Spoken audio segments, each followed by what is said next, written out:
The winter of 1475 began like any other in the valleys of Eastern Europe. Snow fell silently over frozen rivers. Smoke rose from village chimneys. Farmers stored what little grain they had and prayed for a mild season. But beneath this ordinary stillness, something far more dangerous was taking shape. An empire was preparing to march, and a small nation was preparing to disappear, or to fight in a way no one expected. To understand what happened in that frozen valley near Vaslui, you must first understand the world that created it. The 15th century was an age of empires rising and kingdoms falling. Borders shifted with every war. Alliances formed and collapsed within single generations. And at the center of this chaos, one power was growing faster and more terrifying than any other: the Ottoman Empire. By 1475, the Ottomans had already conquered Constantinople, the greatest Christian city in the East. They had swept through the Balkans, crushing Serbia, subjugating Bosnia, and pushing their armies closer to the heart of Europe with every passing year. Their military was legendary: disciplined infantry, elite Janissary units trained from childhood for war, cavalry that struck with terrifying speed, cannons capable of shattering walls that had stood for centuries. When the Ottomans decided to take something, they usually succeeded, and when they failed, they simply returned with a larger army until resistance broke. For the smaller states caught in the empire's path, there were only two choices: submit and survive as a vassal, paying tribute and obeying Istanbul's commands, or resist and risk annihilation. Most chose submission. It was safer, it was logical, it was the only way to preserve anything at all. But submission came with its own slow death. Each year the demands grew heavier: more gold, more soldiers, more control over trade and politics. States that had once been proud kingdoms gradually became shadows, their rulers little more than administrators serving Ottoman interests. North of the Danube, wedged between the Ottoman Empire, the Kingdom of Hungary, and the Polish-Lithuanian Commonwealth, lay a principality called Moldavia. It was not a large territory. It had no great cities, no vast treasuries, no powerful alliances. What it had was location. Moldavia sat directly on the routes connecting the Black Sea to Central Europe. Rivers flowed through it. Trade roads crossed it. Mountain passes opened from it into Transylvania and beyond. Whoever controlled Moldavia controlled access to some of the most valuable pathways on the continent. This made Moldavia strategically vital and strategically cursed. Every great power nearby wanted influence over it. The Ottomans saw it as a gateway into Hungary and Poland. Hungary saw it as a buffer against Ottoman expansion. Poland sought to keep it stable and friendly. And Moldavia itself simply tried to survive, balancing between giants, paying what it had to pay, and hoping none of them decided it was time to swallow the principality whole. The man responsible for this impossible balancing act was Stephen, the ruler of Moldavia since 1457. He had come to power young, in a land already scarred by decades of internal conflict and external pressure. His predecessors had struggled to maintain independence, often failing, often being replaced by rivals backed by foreign powers. Stephen understood from the beginning that survival required more than courage. It required intelligence, patience, and an almost perfect sense of timing. In his early years as ruler, Stephen focused on consolidation. He strengthened Moldavia's fortresses. He reorganized the army, emphasizing mobility and knowledge of terrain over sheer numbers. He cultivated relationships with neighboring powers, never committing too deeply to any single alliance, always leaving room to maneuver. When the Ottomans demanded tribute, he paid. When Hungary sought cooperation, he negotiated. When Poland extended offers of protection, he listened carefully but promised nothing binding. Every decision was calculated to buy time, to preserve options, to keep Moldavia alive for another season. But Stephen was not a man content with mere survival. He watched the Ottomans expand year after year, and he understood the pattern. Tribute today became occupation tomorrow. Cooperation became control. The empire did not stop. It absorbed. And once it began absorbing a state, the process rarely reversed. Stephen saw this happen to Serbia. He saw it happen to Bosnia. He saw it happening slowly to Wallachia, Moldavia's neighbor to the south. He knew that unless something changed, Moldavia would follow the same path. Not in a single dramatic conquest, but in a gradual suffocation, each year losing a little more autonomy, a little more dignity, until the principality existed in name only. The question was not whether to resist, but when and how. Open defiance too early would invite destruction. Continued submission too long would make resistance impossible. Stephen needed the right moment, a moment when Moldavia could strike effectively, when the Ottomans were overextended or distracted, when the terrain and the season favored the defender. He needed to fight not with the empire's rules, but with his own.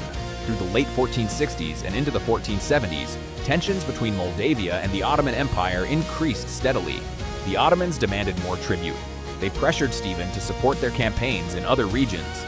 They sought control over key Moldavian ports, particularly the fortresses of Chilia and Cetatea Alba, which commanded vital points along the Danube and the Black Sea coast.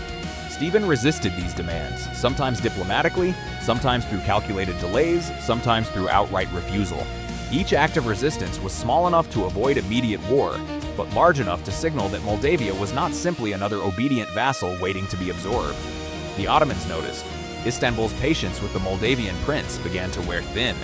Reports reached the Sultan's court describing Stephen as unreliable, defiant, potentially dangerous.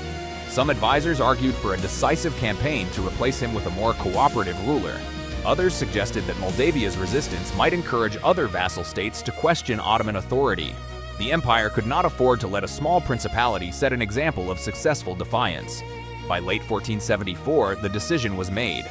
The Ottoman leadership authorized a major military expedition against Moldavia. The objective was clear: crush Stephen's forces, install a compliant ruler, and secure Ottoman control over the region once and for all. The campaign would be led by Hatem Süleyman Pasha, an experienced commander with a reputation for efficiency and brutality. He would have tens of thousands of soldiers at his disposal, enough by any reasonable calculation to overwhelm Moldavia completely. When Stephen received intelligence about the gathering army, he faced the moment he had been preparing for his entire reign. The empire was coming. There would be no more delays, no more negotiations, no more careful balancing. Moldavia would fight, or Moldavia would cease to exist. But Stephen did not panic. He did not rush to assemble a desperate defense. Instead, he began implementing a strategy he had been developing for years. A strategy designed not to match Ottoman strength, but to neutralize it. The first element of Stephen's plan was the land itself. Moldavia's terrain was not suited for large armies. Forests covered much of the principality. Rivers cut across the landscape, freezing unevenly in winter and creating treacherous crossings. Valleys narrowed into choke points where numerical superiority meant nothing. Hills provided natural positions for ambushes, and in January the entire region would be blanketed in snow and fog, reducing visibility and making movement slow and exhausting for any force unfamiliar with the ground. Stephen knew this terrain intimately. His soldiers knew it.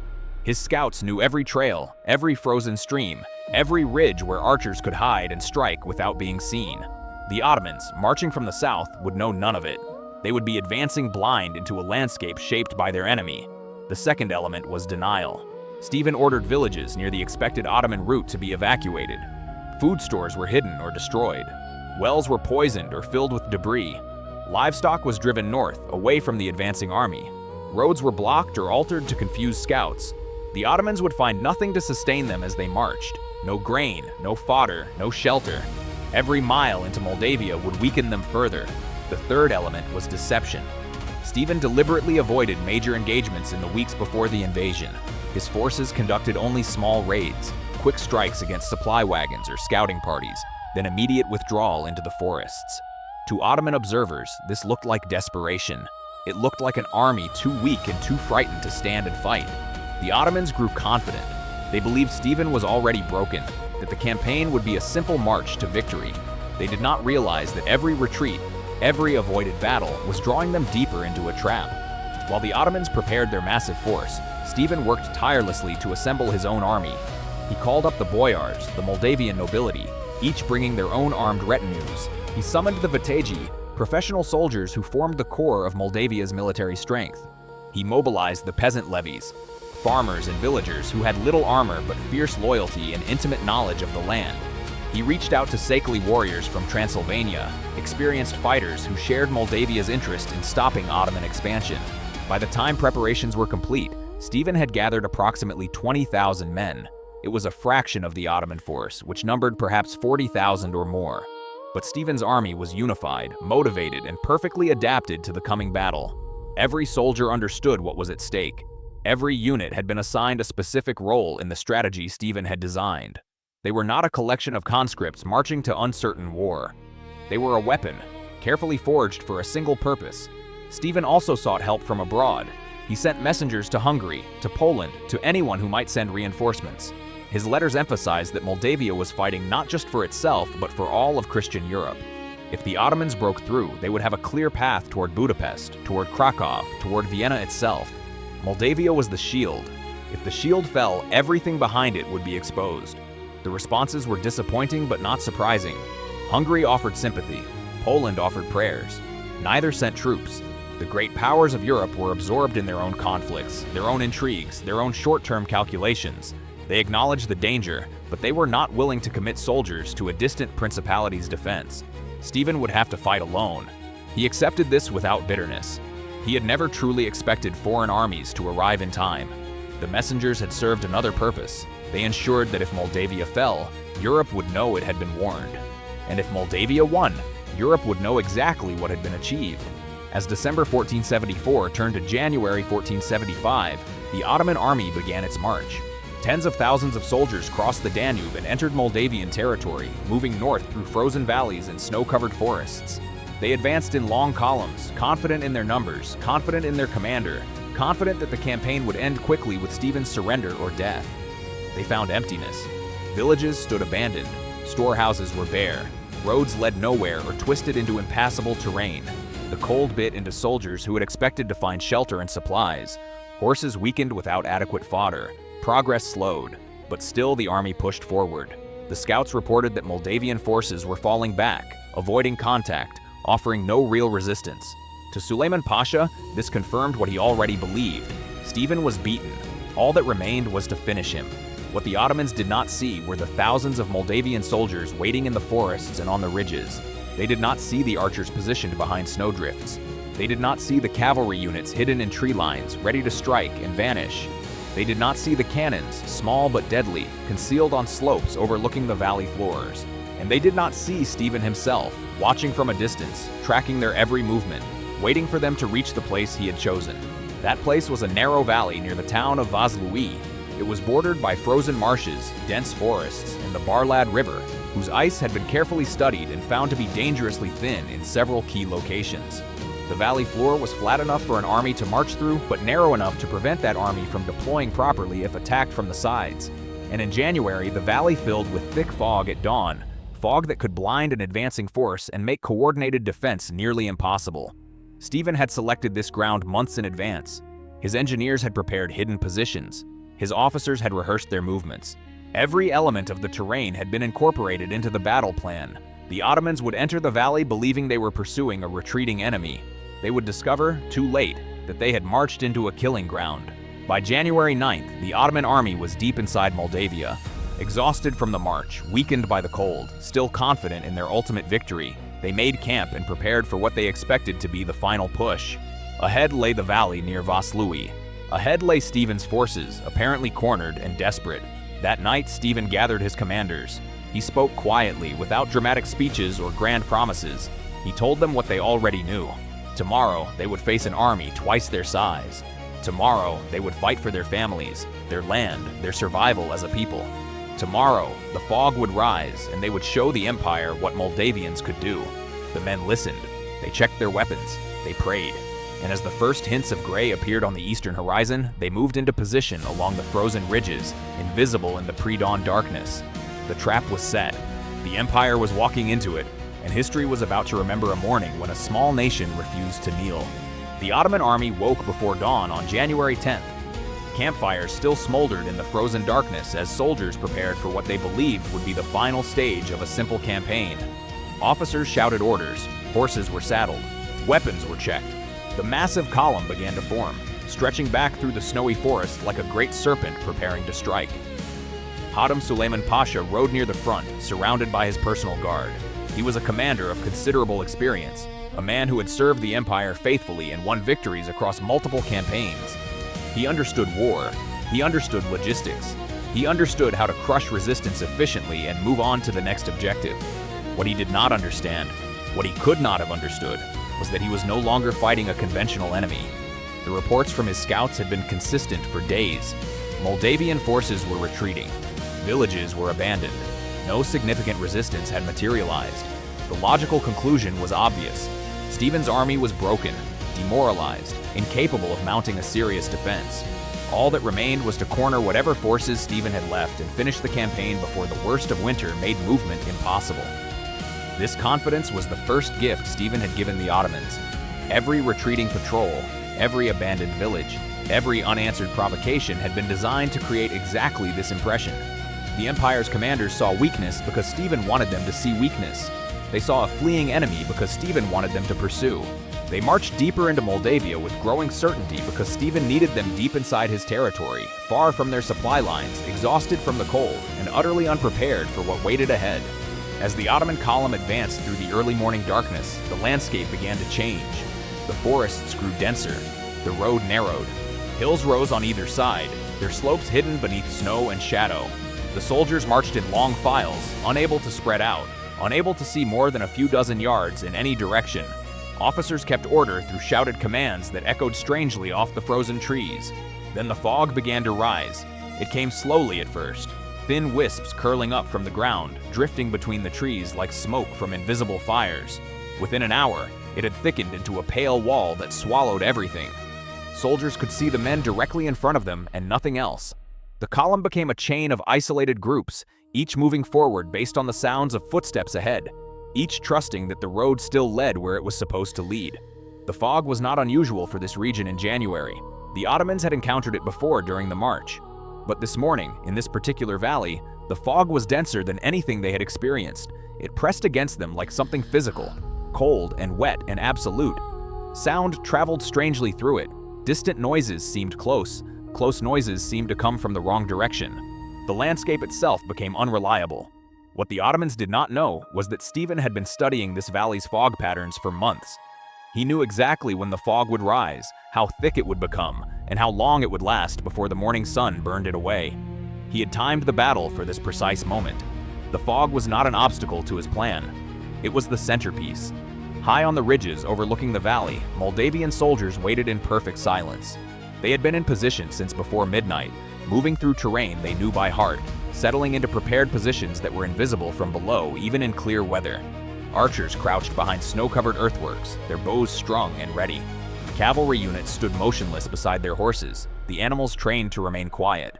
Infantry formed dense blocks on the slopes, ready to charge downward at the signal. And scattered throughout the heights, small cannons sat on wooden sleds, positioned to fire into the valley floor without revealing their exact locations. Stephen himself was positioned on a central ridge where he could observe as much of the battlefield as the fog allowed.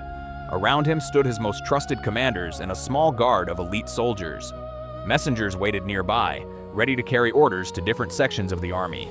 Unlike the Ottoman commander, who was trapped in the fog below with limited visibility, Stephen had prepared a system of signals, horns, drums, and prearranged movements that would allow him to coordinate his forces even when direct observation was impossible. The Moldavian soldiers were cold. They were tired. Many of them were afraid. They could hear the Ottoman army approaching, the rumble of thousands of feet, the clatter of equipment, the occasional shout of an officer. The sounds grew louder with each passing minute. The Empire was walking toward them through the fog, and soon the waiting would end. Stephen had spoken to his men the night before, not with grand rhetoric or promises of glory, but with simple truth. He told them that they were outnumbered.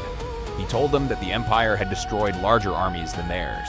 He told them that no foreign help was coming, and then he told them that none of that mattered. They were fighting on their own ground. They knew every slope, every stream, every path through the forest. The Ottomans were marching blind into a trap. If every man did his duty, if every unit followed the plan, they would not just survive. They would shatter the most powerful army in the world. The men believed him, not because of his words, but because of his record. Stephen had led them for nearly 2 decades. He had faced impossible odds before and won. He had never asked them to sacrifice for his ambition, only for their survival, their families, their land. They trusted him completely. And that trust, that unity, was a weapon the Ottomans could not match with any number of soldiers. As the Ottoman column pushed deeper into the valley, the first phase of Stephen's plan began. Moldavian horsemen appeared at the edges of the fog. Brief shadows, glimpsed for only a moment before vanishing. They did not attack. They did not engage. They simply showed themselves, riding parallel to the Ottoman column, visible just long enough to be noticed before disappearing into the white haze. The effect was immediate. Ottoman soldiers began looking to the sides instead of forward. Officers shouted for the men to stay focused, but anxiety rippled through the ranks. Who was out there? How many? Where would they strike? The fog gave no answers. It only deepened the uncertainty. Then came the horns. The first horn sounded from somewhere ahead, a long, low note that echoed through the valley. Before it faded, another horn answered from the left, then another from the right, then more, overlapping, coming from every direction. The sounds bounced off the hills and multiplied in the fog until it seemed like the entire landscape was calling out. The Ottomans halted. The column compressed as units in the front stopped moving and units behind continued forward, not realizing the advance had paused. Soldiers bumped into each other. Horses grew restless. Officers rode up and down the line, trying to understand what was happening, trying to locate the source of the sounds. But there was nothing to see. Only fog. Only the endless, echoing horns. This was psychological warfare. Stephen knew that an army's confidence was as important as its weapons. The horns cost him nothing. They revealed no positions, committed no troops, but they planted doubt in enemy minds. The Ottomans had expected to find a broken, fleeing enemy. Instead, they found themselves surrounded by invisible sounds, watched by shadows, trapped in a fog that made their numbers meaningless. Suleiman Pasha ordered the advance to continue. He was too experienced to let strange noises stop a campaign. His army pushed forward, moving slower now, more cautiously, but still advancing toward what the scouts had reported as the main Moldavian position somewhere ahead. They never reached it. The first volley came without warning. Hundreds of arrows dropped out of the fog, striking the Ottoman column from the right. Men fell, horses screamed, shields went up, but the soldiers could not see where the arrows were coming from. They could only hear the hiss of shafts cutting through the air and the cries of the wounded. Before the Ottomans could respond, a second volley struck from the left, then a third from the right again. The arrows came in waves, each volley originating from a different position, making it impossible to identify a single target for counterattack. The Ottoman archers tried to return fire, but they were shooting blindly into fog. Their arrows vanished into the white haze, hitting nothing. Stephen had positioned his archers in overlapping groups along both ridges. Each group would fire a volley, then move to a new position while another group fired from a different angle. This created the impression of a much larger force and prevented the Ottomans from organizing an effective response. The archers were not trying to destroy the Ottoman army with arrows alone. They were trying to create chaos, to break formations, to force the enemy into reactive movements that would make them vulnerable to the next phase of the attack. The chaos spread quickly. Ottoman officers tried to form defensive positions, but the narrow valley floor gave them little room to maneuver. Units that tried to advance toward the arrow fire found themselves climbing slopes covered in snow and ice, struggling against terrain that favored the defenders absolutely. Units that tried to retreat collided with soldiers still pushing forward from behind. The disciplined column began to fragment into isolated clusters of men, each fighting confusion as much as any enemy. Then the cannons opened fire. The small Moldavian guns were not powerful enough to breach castle walls, but they were devastatingly effective against packed infantry in a confined valley. Mounted on sleds, they could be repositioned quickly, firing from one location, then being dragged to another position before the smoke revealed their location. The thunder of the guns rolled through the fog, amplified by the hills until it sounded like the voice of the mountains themselves. Each cannon shot tore through the Ottoman ranks. Iron balls smashed into groups of soldiers who could not see them coming, could not dodge, could not do anything except endure. The psychological impact was as severe as the physical damage. The Ottomans were professional soldiers, veterans of many campaigns, but they had never experienced anything like this. An invisible enemy, attacks from every direction, a battlefield where their training, their numbers, their discipline all counted for nothing. Suleiman Pasha tried to regain control. He ordered a general advance up the slopes, hoping to close with the Moldavian positions and fight at close quarters where his superior numbers would matter. Thousands of Ottoman soldiers began climbing the ridges, pushing through snow that reached their knees, struggling against gravity and cold and the relentless rain of arrows from above. They found the Moldavians waiting. Stephen had positioned his infantry in dense formations along the ridgelines, anchored behind prepared earthworks and natural obstacles. As the Ottomans climbed toward them, exhausted and disordered, the Moldavian infantry charged downward. The impact was devastating. Fresh troops with the advantage of height and momentum crashed into exhausted troops fighting uphill through snow. The Ottoman advance crumbled almost immediately. Men tumbled back down the slopes, colliding with soldiers still trying to climb, creating avalanches of panicked humanity. On the flanks, Moldavian cavalry executed the maneuvers Stephen had designed for exactly this moment. Light horsemen swept out of the fog in tight formations, struck the Ottoman flanks with arrows and sabers, then wheeled away before the enemy could respond. They did not try to engage in prolonged combat. They hit, disrupted, and vanished. only to reappear minutes later from a different direction. The Ottomans could not form proper defensive squares because the terrain was too narrow. They could not pursue the cavalry because the horses disappeared into fog and forest. They could only endure attack after attack, bleeding men with each strike. The battle had been raging for perhaps 2 hours when Stephen gave the signal for the main assault. Until now, he had been using portions of his army, archers, cannons, light cavalry, infantry on the slopes, while keeping his main force in reserve. He had been waiting for the right moment, the moment when Ottoman confusion was complete, when their formations were shattered, when their morale was cracking. That moment had arrived. 3 long blasts from a great horn echoed across the valley. Every Moldavian soldier knew what it meant. The charge. From multiple points along the ridges, the main Moldavian force descended into the valley. Infantry poured down the slopes in coordinated waves, hitting the Ottoman positions from both sides simultaneously. Heavy cavalry, held back until now, thundered out of concealed positions and drove into the Ottoman rear, cutting off any organized retreat. Stephen himself rode forward with his personal guard, his banner visible through the thinning fog, rallying his men for the decisive blow. The Ottoman army, already fragmented and bleeding, could not withstand the assault. Resistance collapsed in sections, like a dam breaking piece by piece. Some units fought bravely, holding their ground until they were overwhelmed.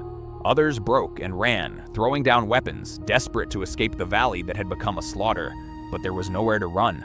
The Barlad River lay behind them, its ice weakened by the winter thaw and by Moldavian engineers who had quietly sabotaged key crossing points.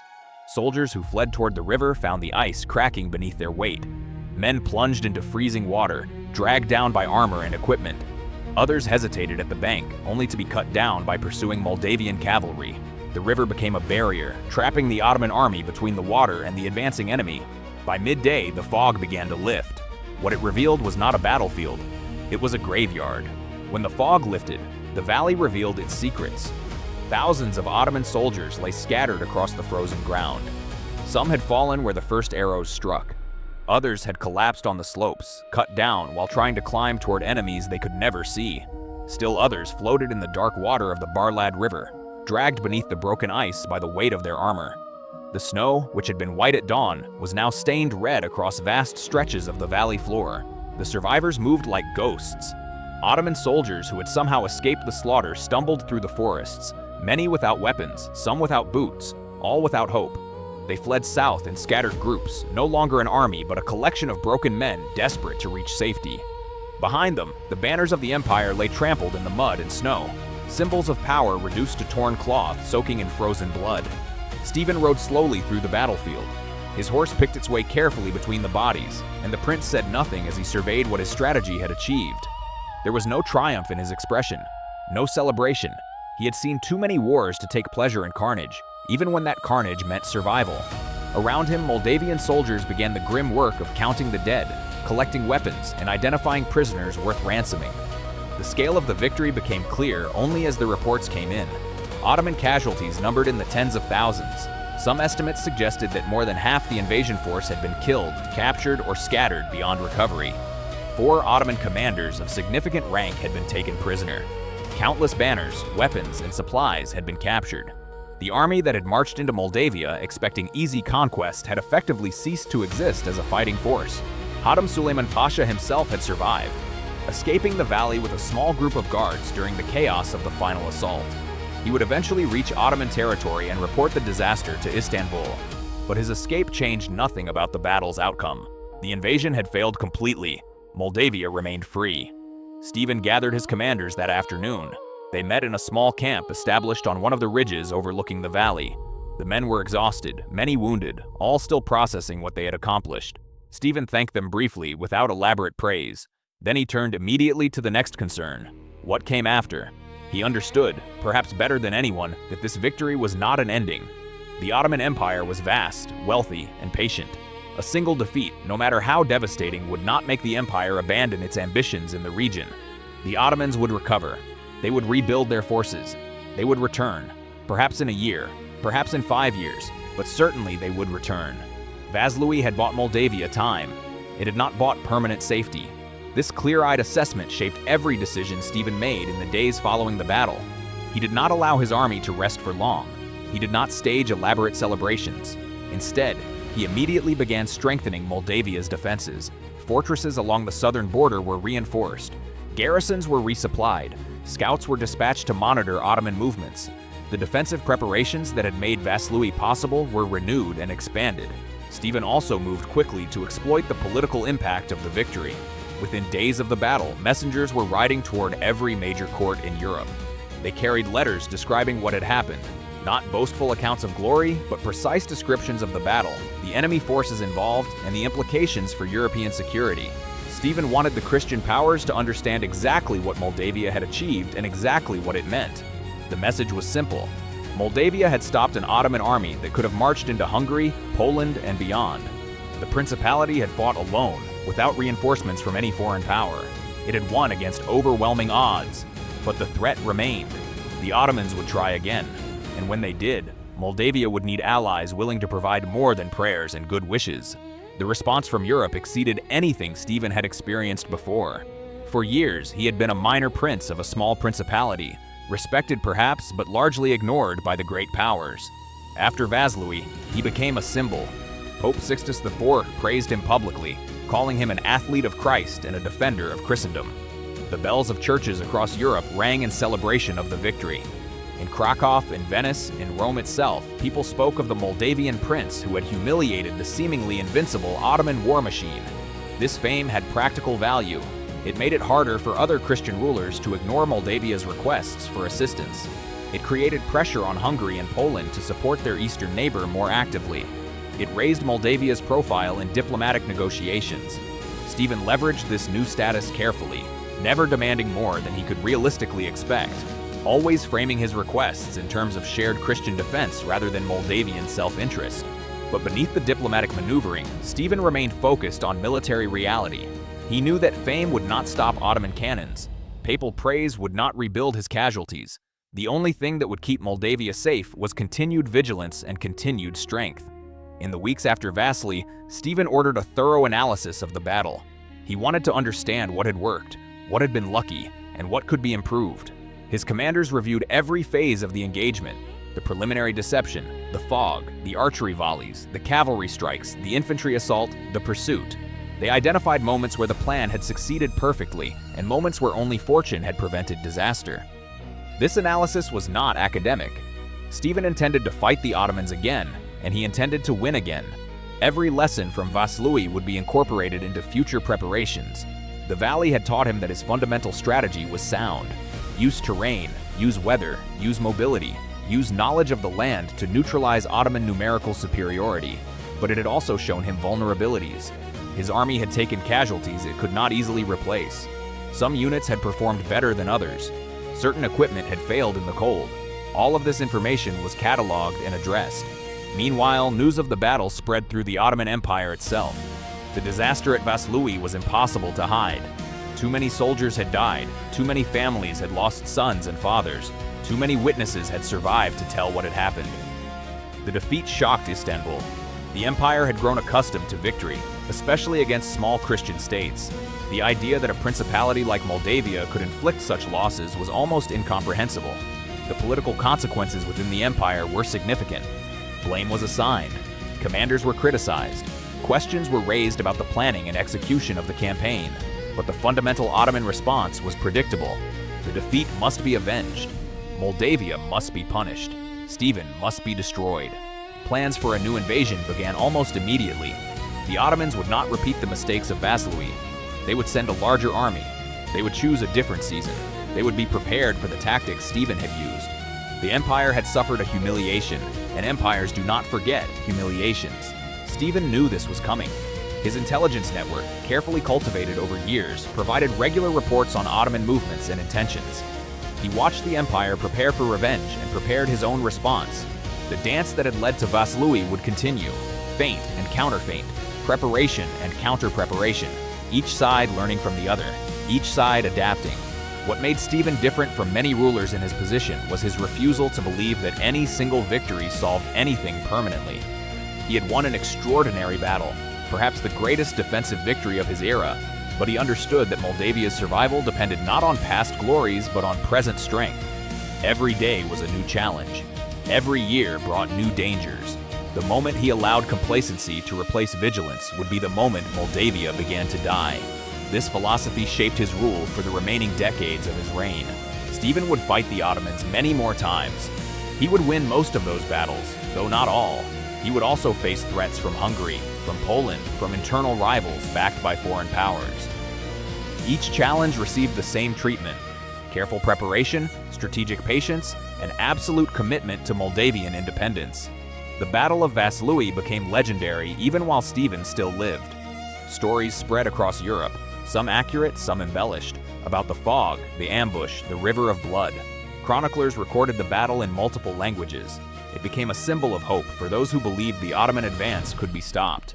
It proved that courage, intelligence, and unity could overcome brute force. For the Moldavians themselves, the battle meant something even deeper. It became part of their identity, a foundational story about who they were and what they were capable of. Generations later, when Moldavia faced other crises, other invaders, other moments of desperation, the memory of Vaslui would be invoked. Remember what we did in that valley. Remember that we are not a people who surrender. Remember Stephen.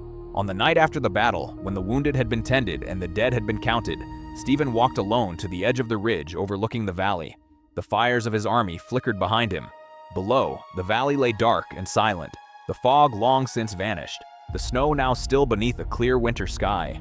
Stars wheeled overhead, the same stars that had watched the day's slaughter without comment. Stephen stood there for a long time. His officers did not disturb him. They understood that their prince needed this moment, not to celebrate, not to mourn, but simply to absorb what had happened. The weight of leadership was always heavy, but on nights like this, after battles like this, it pressed down with special force. Thousands of men had died that day. Many of them were enemies, but they had been men nonetheless. Soldiers following orders, fighting for their own causes, far from their own homes. And many Moldavians had died too. Men Stephen had known, men who had trusted him, men who would never see their families again. This was the cost of survival. Stephen had always understood it. He had never pretended that war was glorious or that victory came without price. Moldavia existed because men were willing to die for it. Vaslui had been won because good soldiers had followed a difficult plan into terrible danger. The credit belonged to them as much as to any strategy or commander. As Stephen watched the dark valley, his mind was already moving forward. The Ottomans would return. Other enemies would arise. Moldavia's borders would never be completely secure. But tonight, at least, the principality was safe. Tonight, the invasion had been stopped. Tonight, a small nation had proven that size and wealth and reputation did not determine fate. Courage determined fate. Unity determined fate. The willingness to fight on ground of your own choosing, with every advantage you could create, determined fate. Stephen turned away from the valley and walked back toward the fires. There was work to be done. There was always work to be done. Dispatches to send, wounds to bind, defenses to plan. The life of a prince in a dangerous world did not allow for long pauses. But for one moment, walking through the cold night toward the lights of his camp, Stephen allowed himself something close to satisfaction. Not pride, not triumph, just the quiet knowledge that his people had faced the worst the empire could send and had not broken. That was enough. That was everything. Behind him, the valley of Vaslui lay silent under the stars. The wind moved across the snow, carrying away the last sounds of the day. And somewhere in the darkness, already freezing into the ground, the blood of an empire marked the place where history had turned. Moldavia had survived. Europe had been given time, and the echo of that January morning would travel across the continent, through the decades, through the centuries, a reminder that even the smallest nation, led well and fighting together, could stand against the tide. The battle was over. The story was just beginning.